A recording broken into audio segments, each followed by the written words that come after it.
Бомбар ба алтан түлхүүр, зохиолч зураач Баатар Сүрэнгийн Чимэд Цэрмаа Эйн тусламжтайгаар бүтээв. Эрт урд биш энэ орчин цагт нэгэн жижигхэн тосгонд ой модны дэрэгдэх жижигхэн байшинд бомбар хүү аав ээжийнхээ хамт амьдардаг байсан юмсанжээ. Тэр сэргэлэн цовоо сониуч зантай бөгөөд хаашаас бол хаашаа гүйж элдв сонин юм хайж шинэ адал явдал эрэлхийлэх дуртай нэгэн байсан тул тус тосгоныхон түүнийг бомбар гэж дууддаг байв. Нэг өдөр бомбар голын ирэг дээр дугуйтайгаа давхиж явтал шороон дундаас ямар нэгэн зүйл гялалцахыг олж харав.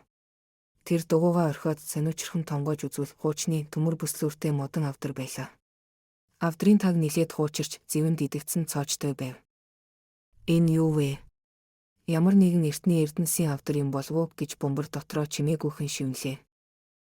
Тэр авдрыг онгойлгохоор оролдовч цоож нь хөдлөхгүй байлаа. Гэтэл яг тэр мөчид хажууд нь жижигхэн алтан түлхүүр хэвтэж байхыг олж харав.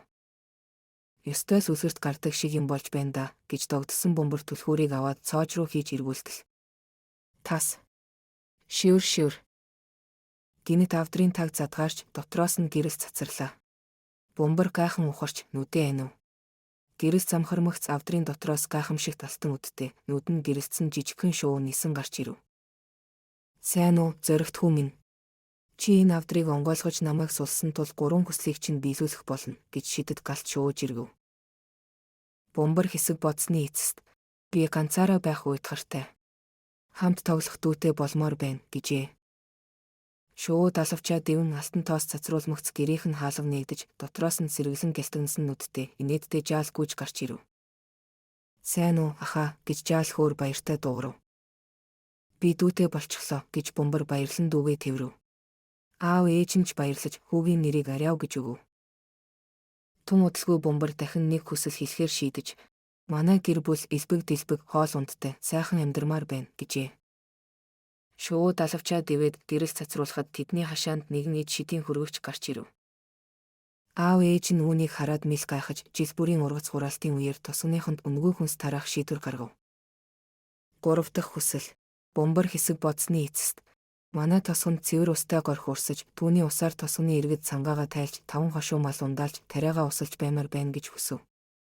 Шувуу далавчаа хүчтэй дэвтэл хангинах дуу гарч газар дөргих шиг болов. Гинэтхэн уулын хормоогоос тунгалаг горх урсаж эхэллээ. Уг горх тосгоны төвөөр урсан өнгөрч түүний ус нь ундаалах бүрээд ирч хүч өгдөг өвчин зовлонгоос хамгаалдаг ид шидтэй байв. Тосгоныхон бүгд баярлан уулга алдаж энэ шинэ горхны нэрийг шидэд горх гэж нэрлэх болов. Шувууны шагнал гайхамшигт хавс. Шидэд шувуу бомбрыг багтан толгой дохив. Чи зөвхөн өөртөө бус бүх тосгоныхондоо сайн сайхныг хүссэн тул би чамайг нэмээд нэг зүйлээр шагнаж өгье гэж шууж иргэв. Шидэд шувуу алтан тоосонцор цацруулан далавчаа дэвхэд газар хүчтэй дөргөв. Бомбрын эцэг ихийн жижигхэн байшин гинэт өсөж тансаг харш болон хувирав. Бомбар нүдээ мэлтийлхэн гайхаж зогсов. Аав ээж нь ч баярлаж дүү Ариав нь дэвцэн гүйж байлаа. Ваа! Ямар гайхамшигтай ордон бэ гэж Ариав хашгирав. Шидэд шувуу инээмсэглэн бомбар Ариав хоёр минь та хоёр хизээд сайхан сэтгэлтэй ухаалаг шударга байгаарай. Энэ харш танай гэр бүлд аз жаргал авчрах болно гэжээ.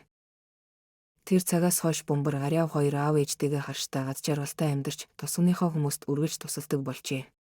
Тэдний шинэ харш тосгоныхон дунд бомбрын ордон хэмээн алдаршиж хүн бүрийн бахархал болон үлджээ.